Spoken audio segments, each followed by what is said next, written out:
welcome to Waxing Lyrical with Mains and Dutch. I'm your host, Mains, and my colleague, the busiest sports writer in the United Kingdom, is Mr. Neil Dutton. How are we, Neil?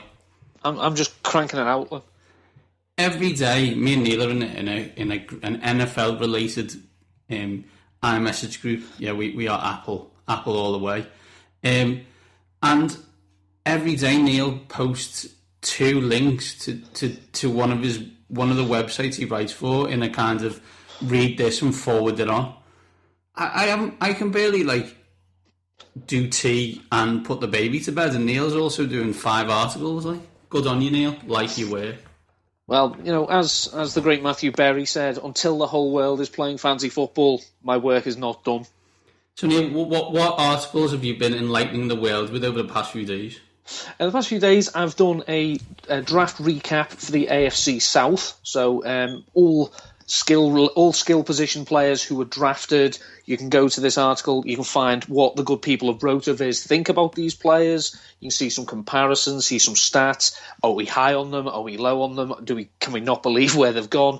I also did a fantasy implications or outlook on Corey Coleman, first round pick of the Cleveland Browns.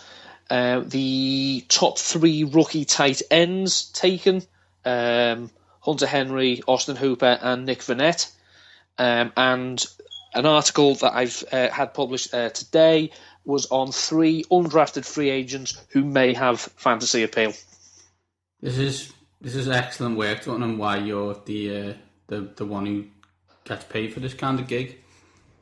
I'm just your lackey who deals with the IT of the podcast. Yeah, I say any more people want me to write stuff, then pay. So Dutton, interview this week with my girlfriend's not listening. So the brilliant and absolutely gorgeous Colleen Wolfe of the NFL. You know her from NFL Now, and guest host and regular contributor to the Around the NFL podcast. Fellow Philly fan, as Dutton, as we've discussed numerous times, isn't allowed to get someone on the show if they don't have some even small association with the Philadelphia Eagles. It's an Eagles podcast. Get used to it.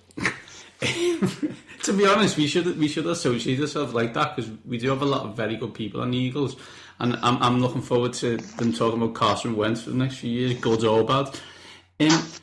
We also got standard Weird World stuff, and we're going to branch out on Weird World because one of the stories will lead us seamlessly onto what can be only described as the stupidest lawsuits ever created by humans. I'm going to hazard a guess that most of them come from one country. And ironically enough, that country is where we're going to dial up, Neil, right now to speak to the brilliant and parenthetically gorgeous Colleen Wolfe to talk all things NFL and how she deals with either leeches like me or people of troll variety on Twitter. I'm a troll, roly roll. Troll, roly roll. Oh my God, he's singing. Let's quickly stop this. And joining us now on Waxing Lyrical with Mains and Dutch is Colleen Wolfe, former 7th grade skinhead, Eagles fan, face of NFL Now, and the first lady of the Around the NFL podcast. Colleen, how are we today? I'm great, guys. Thanks so much for having me on. So I read on your website that you mentioned a haircut in the 7th grade that you hope pictures never show. Was it as bad as the website suggests? It was really bad. So I cut all my hair off when I was in 7th grade, and it basically was 2 inches long. And it was not a great look, but for some reason, I have no idea why, I kept it all through high school.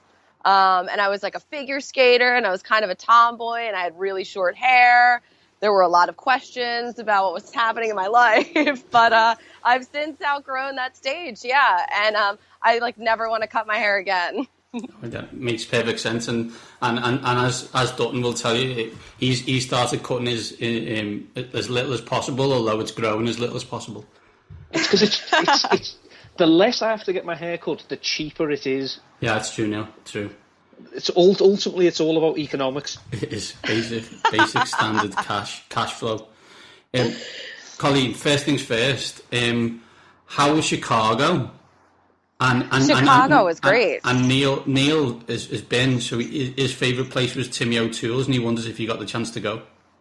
Oh my God. All right. I don't want to disappoint you guys. I'm sorry. I did not go to Timmy O'Toole's, but I really wanted to go. The only problem was we ended like so late there. And by the time we were finished every night, it was like 12:30. And I just like kind of wanted to get food and like go to bed at that point. But at least that was for Thursday and Friday. But Chicago was awesome. The weather was not great. And as you guys know from what we talked about before we started the pod, we're in California here at NFL Network, so we're really, really spoiled. I'm from Philadelphia, so it gets pretty cold there, and it rains a lot. But here, it's super nice. So Chicago was freezing, and it rained so much, like to the point where on Saturday, our set was sort of enclosed, so we were lucky we had glass everywhere, so we weren't getting rained on. But the roof started leaking at certain points, and I swear there was like a straight up waterfall onto a whole thing of like electrical cords and power. And I was like, oh my God. So I just started taking pictures because I was like, if anything happens here, I need proof. This is for my impending lawsuit. So this is the second year that the draft's been in Chicago. Have the people of Chicago embraced the draft, or were they so consumed with the Chicago Cubs trying to be the 27 Yankees that it just passed them by? No, I think like the second year, it was really nice. And I think it's a perfect city to have it. Everything, just the layout and everything was really pretty. And all of the restaurants, like, my God, I swear, I feel like all I did was eat red meat for like 5 straight days. I at one point like went out and I got a steak and then I was still hungry. So I went home and ordered a burger and had that. And then like woke up the next morning and realized that I had also pre-ordered breakfast. So it's a very good eating city. But I think like the people seem to love it and everybody had such a good time. The only problem was like the weather didn't allow for a lot of fans to like come and hang out and do all of the fan experience things that they were able to do the year before. The food, speaking from experience, the food is something else. When we were there, one of my mates who was with us, he, for some reason that has never been adequately explained, he was a bit fed up with cheese because an awful lot of the meals, well, all of them that he was ordering had cheese in.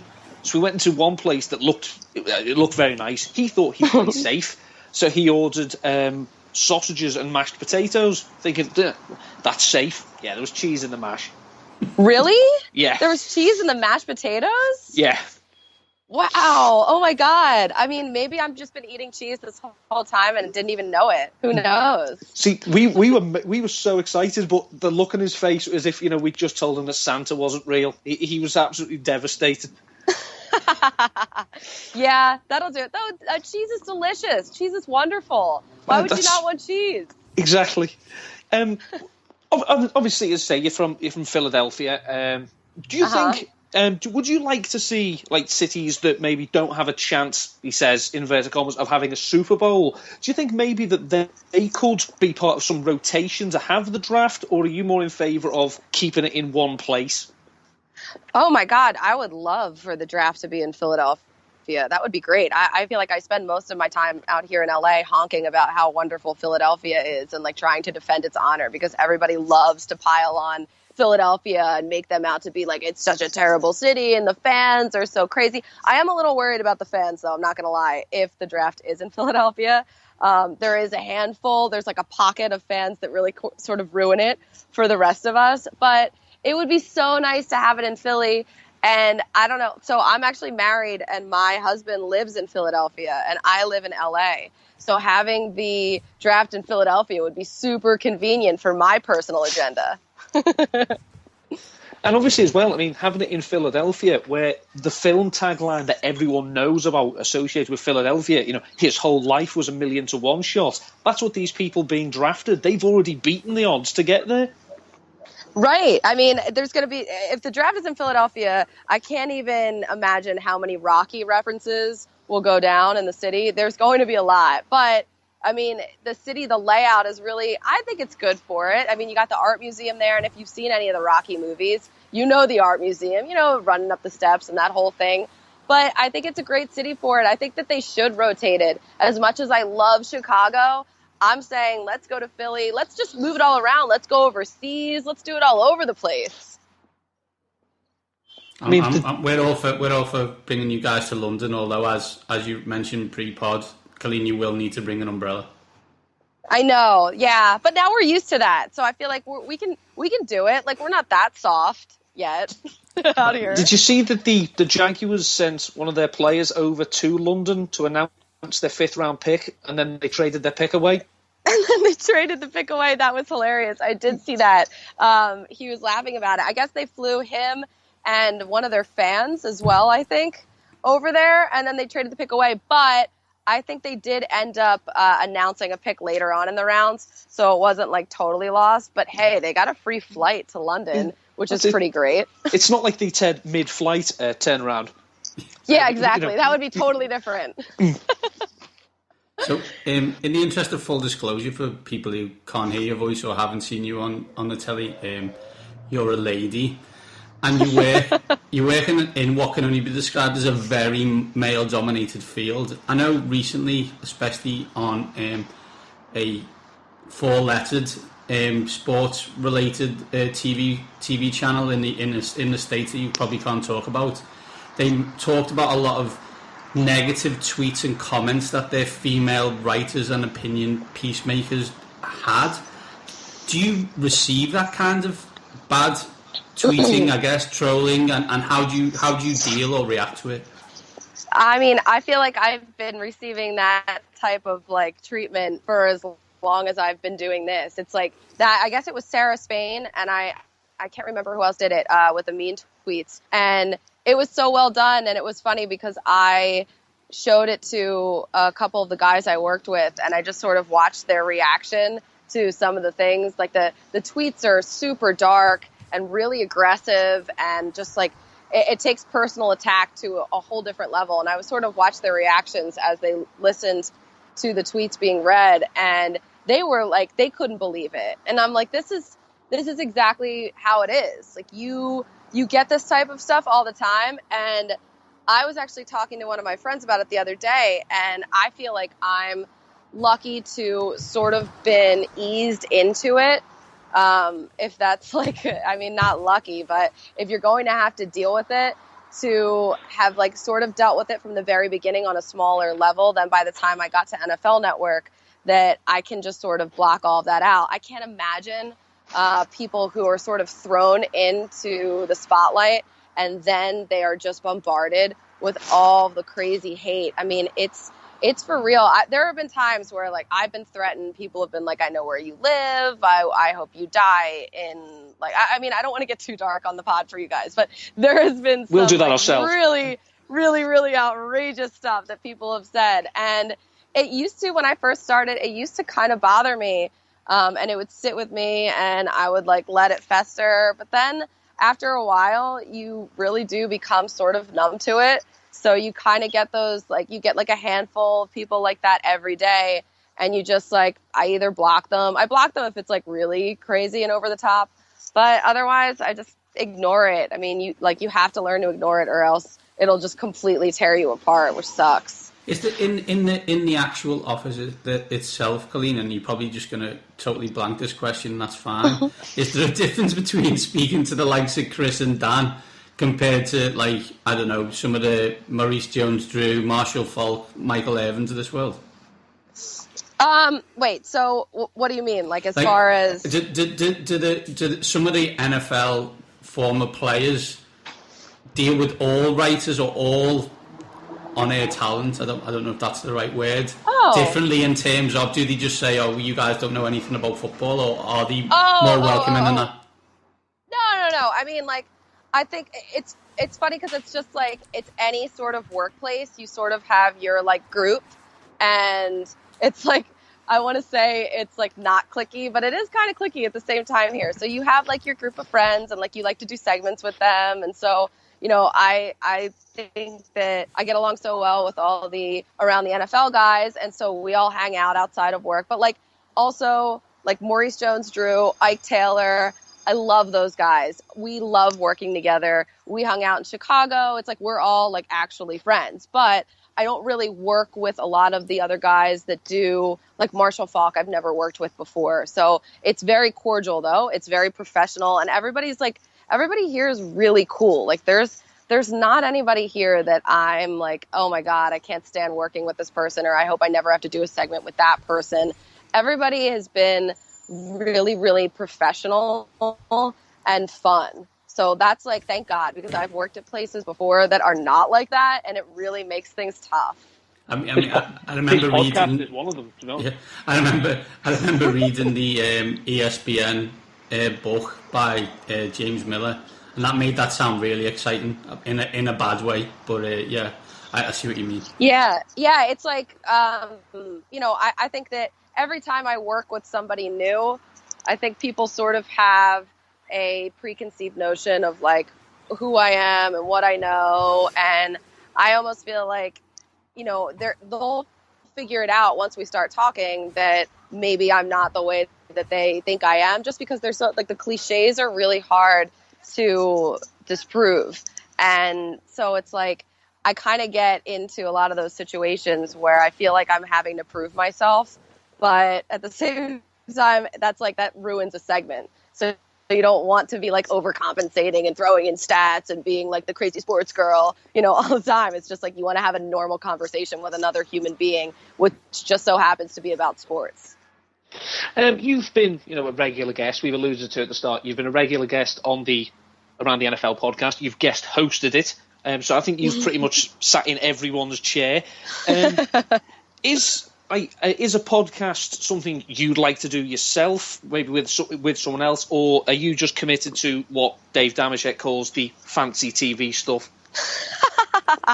No, actually, I'd love to do a podcast. I think that I listen to so many podcasts that I would love to do one. I think they're so great, and I actually started in radio, so it's sort of like that's where my roots are a little bit. And I kind of like the idea of, at least when podcasts aren't video, I kind of like the idea of just like showing up in a baseball hat with like a sweatshirt on and not having to deal with like that whole other set of like issues visually. You don't have to worry about what you're wearing or what your hair is doing or throwing on makeup and stuff, because that's like such a pain in the ass. Oh, I don't know if I can say that on your show. Sorry. Oh, don't worry. We've said much worse, and okay. In full disclosure, me and Neil are in pajamas today, so we actually fully embrace the songs video element of the podcast world. I'm actually wearing your pajamas. Yeah, you are wearing my pajamas. But that's a different story for another time. Wow. All right. So Colin, obviously we'll talk terms on how we get you to do a podcast. When I dump Neil for yourself, but as a final question, as we alluded to before, you're from Philadelphia. You're an Eagles fan. We just got to get it out there. Where are we with Sam Bradford in Colleen Wolfe's mind, and how did you rate their draft based on Carson Wentz? Wow. All right. So as far as Sam Bradford goes, I can't believe that he's being such a diva. Like, when did Sam Bradford get to that level where he can like come in and demand all of this stuff? I mean, I love that he's throwing a temper tantrum because they went out and gave all this stuff away to get Carson Wentz. I mean, it's like, I don't understand why he doesn't just like man up and compete for the job, because to me, the fact that he's getting all defensive about this and he doesn't want to do this and there's no guarantees tells me that he's scared. And I don't want a quarterback that's going to be scared for the team that I root for. That's terrible. On the other hand of things, it's like the Eagles, they had 2 picks in like the top 150. I mean, everything is so tied right now to Carson Wentz, because I just feel like the whole thing is going to not play out well with Sam Bradford. I don't know what's going to happen, But I feel like a lot is going to obviously be on the shoulders of Carson Wentz.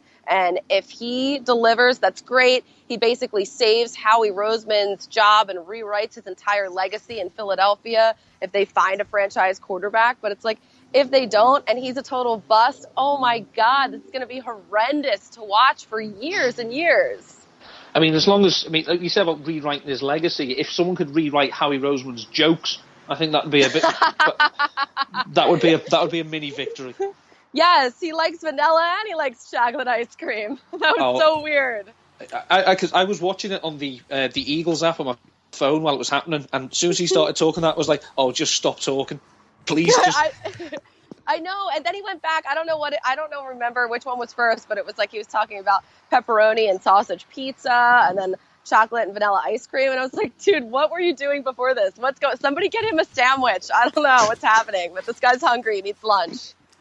So I am a Washington fan, so all I can say is I've seen what happens when you give away a load of draft picks for a quarterback and it doesn't quite pan out as everyone would expect. I listen to a lot of Washington radio, mostly Tony Kornheiser, and it got passionate, but I doubt it will ever get as passionate as it would for whatever the famous Philadelphia radio station is. Yeah, WIP. It's that's the sports radio station there. That's where I started. No, but hey, actually, your Redskins, I really like what they got Josh Doxson, and I feel like they don't have any tall receivers, so I like that draft pick a lot. Yeah, we've on the show we've been doing this in a couple of different guises for about 3 or 4 years now, and for most of that period we've described them as the Washington semi-professional football team, and we're probably towards the start of the season going to have a pod solely on whether we can drop semi-professional and actually bring them back into the world of professional football. Whoa, that's a big step. It all depends. Just be sure you're ready to take it. It all depends on whether if Dan Snyder is let out of the cupboard. He's been locked in for the last 18 months.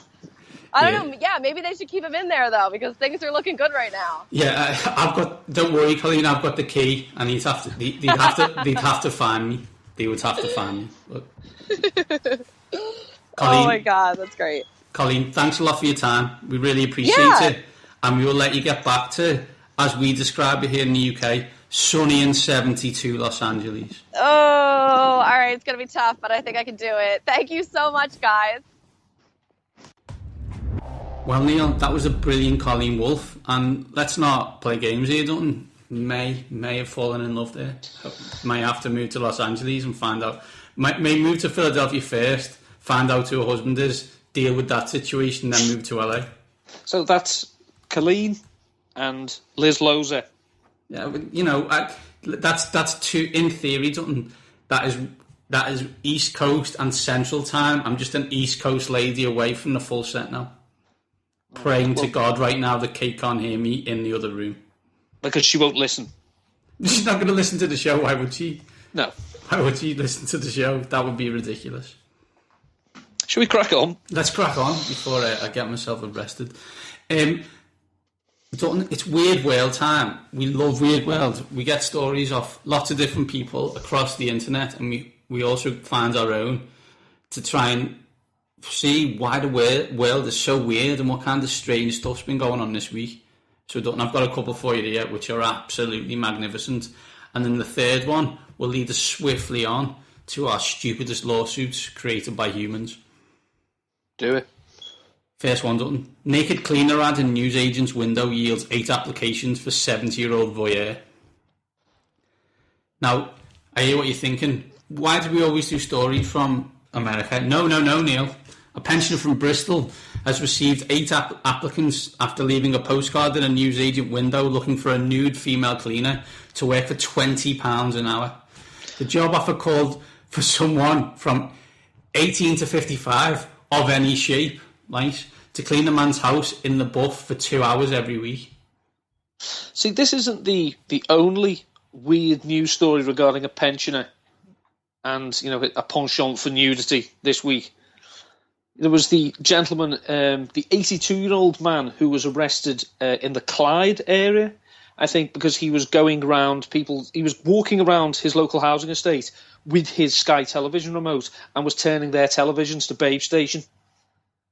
Oh, mate, yeah, I told the story. No, that is hilarious if he's watching, but or is he just turning over and then driving off? Yeah, is he turning over and then hoping in his head that the couple, the family who are watching it, it's like, you dirty, I didn't do it. Well, I didn't know your Sky remote could work on other people's houses.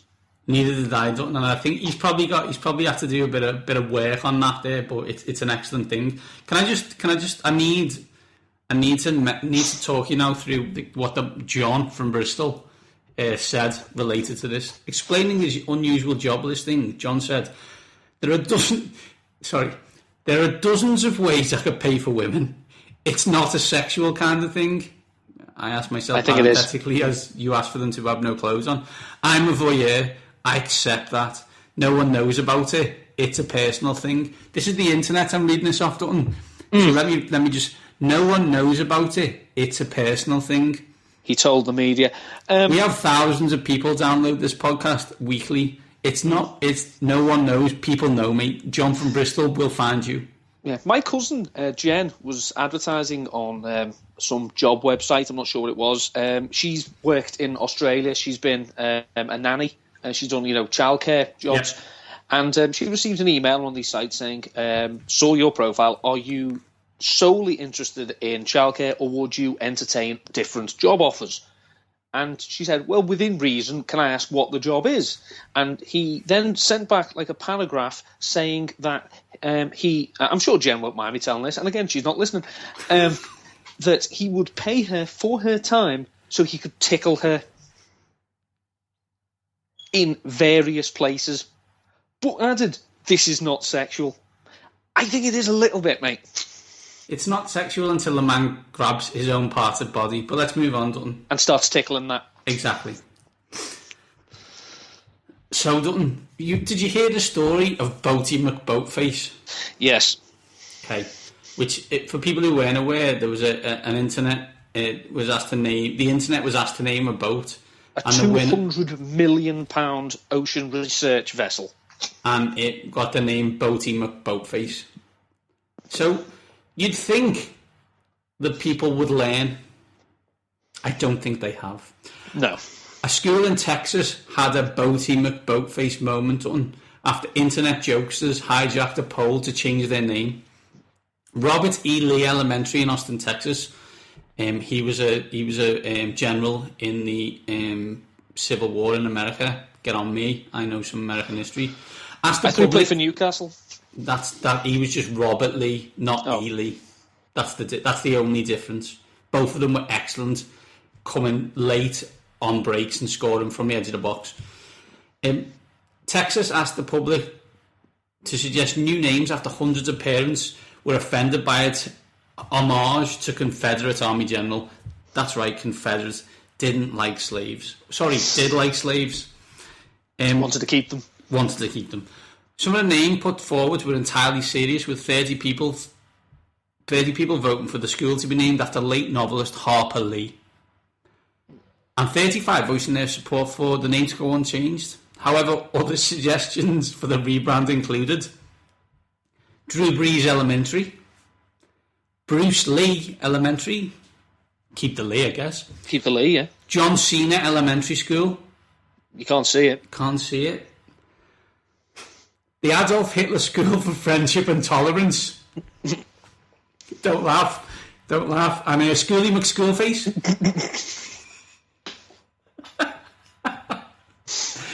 Other names put forward by members of the public include Confederate Hero High, the elementary school formerly known as Robert E. Lee.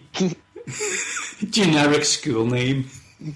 See, obviously two things. In the regards of internet prank hijacks, the Sheffield Wednesday fans, the other week, I don't know if you know, Rita Johnson, former Wednesday player, was at Derby County watching Sheffield Wednesday v Derby. He plays for Coventry now, Rita Johnson, so he was injured, unavailable, didn't go and watch Coventry, went and sat with the Sheff Wed fans at Sheffield Wednesday v Derby. Legend, love that. Took photos, had selfies of himself. The next day, Coventry City started their poll for their Player of the Year award. And this award has been hijacked. Anyone who's played 10 games was eligible. Thousands upon thousands of Sheff Wed fans voting for Reader Johnson. Congratulations, everyone. Don't be doing votes on the internet. But the best one goes back to Manchester City's new stadium. Correct, up my favourite. And, to the City of Manchester, the former Commonwealth Games Stadium, and it was thought that they should honour one of their best players. And Man City have had a few good players over the years, Franny Lee, people like that, Colin Bell. Let's just Colin get Bell. To it done. Yeah, so basically, Man United fans hijacked the poll, so the stand would be known as the Bell End. Eventually, it was realised what would happen, so it just became the Colin Bell stand. Before we leave that one, Dutton, just so you know, the leader in the clubhouse for this school is the Donald J. Trump Elementary. So they're going to fail. Let's hope so. So, Dutton, the next Weird World story is going to lead us swimmingly on to our topic of the week, which is ridiculous lawsuits. Woman sues Starbucks over ice to coffee ratio in cold drinks. A Chicago woman is suing Starbucks for allegedly serving it too much ice and too little caffeine in its cold beverages. A Starbucks customary orders a venti cold drink. Venti, for those who are unaware, is the large. Receives only 14 fluid ounces of that drink, just over half the advertised amount and just over half the amount for which they are paying. States the 29-page long complaint filed by customer Stacey Pincus. I'm not really sure. If you want to know, Starbucks tweeted their response. You can order light ice or extra ice on any of our ice beverages. #pro tip. #just right. Do you want to know how much you're suing for, Neil? $5 million. Correct. As she reckons it applies to anyone who's purchased an ice drink beverage in the past 10 years. People who are purchasing iced hot beverages have a problem. I'll leave it at that. So I thought, this is a brilliant story, this. And sums up America, let's be brutally honest.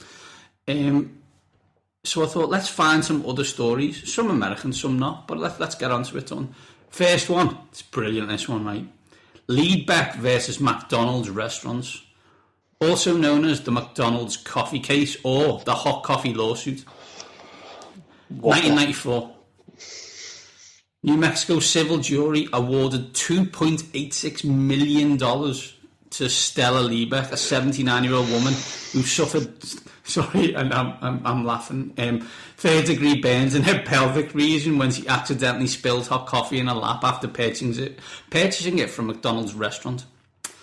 Liebeck's attorneys argued that at 82 to 88 degrees Celsius, McDonald's coffee was defective, claiming it was too hot and more likely to cause serious injury than coffee served at any other establishment.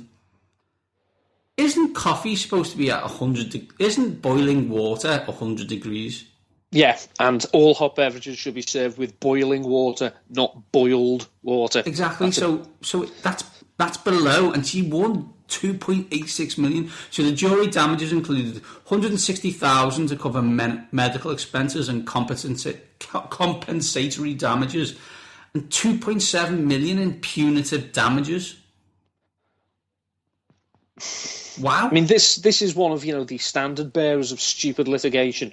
I mean, it comes down to this. I mean, from this, we now have coffee cups in McDonald's and probably all places that serve hot beverages that do have caution, contents are hot. And it's the same with anything. Where you see a warning like that, where you think, do you really need that warning? It's because someone did. Like, for example, the little things of silica gel when you buy a microwave that say, do not eat.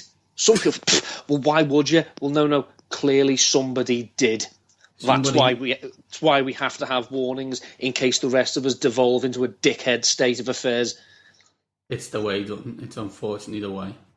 So, Dutton, in a similar kind of drinks-related lawsuit, if I say to you Red Bull, what do you think? Off me face. Or what's the slogan related to Red Bull? It gives you wings, double I. Do you know why it's double I? Because then Red Bull can argue that it does not give you wings, so you can't fly. A website set up by Red Bull to allow its caffeine guzzlers consumers to stake a claim to a multi-million dollar award after failing to get the wings its ad slogan promised crashed under weight of interest. Carruthers, the Austria-based Brinksmeter is to settle US lawsuits out of court brought by long-term user Benjamin Carruthers, who sued the business in New York for false advertising. 2 other subsequent filed cases in California. Carruthers claimed that after a decade of necking the fizzy fuel, by the way, how does he ever sleep? No. He does not have wings or an improved athletic or intellectual ability, meaning Red Bull has deceived users into parting with their cash. Red Bull is one of these things. I mean, obviously, as you'll remember from university days, Vodbull.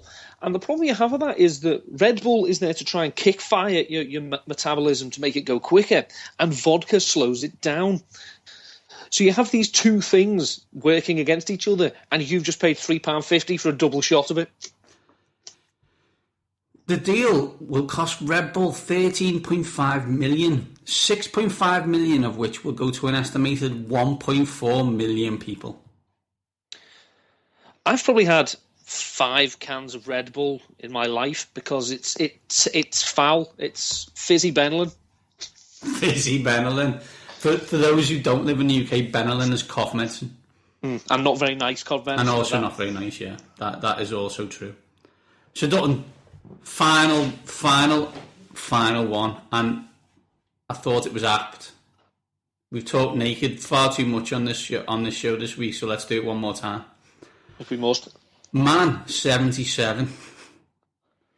Just get with the ages right. Man 77 sues teenager for discrimination after she refused to have sex with him. Okay. This Dunn's face is scrunched up in confusion. I'm just thinking of all the women I'm going to have to start. This might have just been the world's weirdest lawsuit. Retired nightclub owner Rolf Eden sued a teenager for age discrimination because she would not sleep with him. Eden, who has also worked as an actor, has been in about 30 videos, claimed he'd slept with almost 3,000 women in his lifetime. The German businessman, 77 at the time, was rejected by Katharina Weiss, 19, and did not take it well. Eden felt that he was crushed by the comment and decided to file a lawsuit. He basically said that he'd never been turned down before, so didn't know why he'd start now. Yeah, as I say, I mean, if did he win this case? Do you know? No, he didn't. It was kicked out. This one he didn't win. Could I say if he'd won it? As I say, there's a lot of women that I'm going to start serving papers to. Dutton, the amount of lawsuits me and you could file would reach the thousands. Yeah. Oh, and we wouldn't need Johnny Cochran to be winning these cases. No. That's pretty straightforward, right? The issue we have is we haven't slept with 3,000 women beforehand. No. So Sadly, kind of. Although 3,000 disappointed women, I'm not sure anyone needs that on the conscience. Nah. Dutton, we had the brilliant Colleen Wolfe, as we said, now the West Coast bride of Paul Mannering. Yeah, the former future ex-wife. Former future ex-wife of me. We've also talked Weird World, and we've talked outrageous lawsuits. Do you know what, Dutton? I think that's enough for this week. As you can hear in the background, my son's going mental because, he's 14 months old and doesn't want to go to bed. Yeah. And with that, it was time for sleeps. This has been Waxing Lyrical. Get used to it.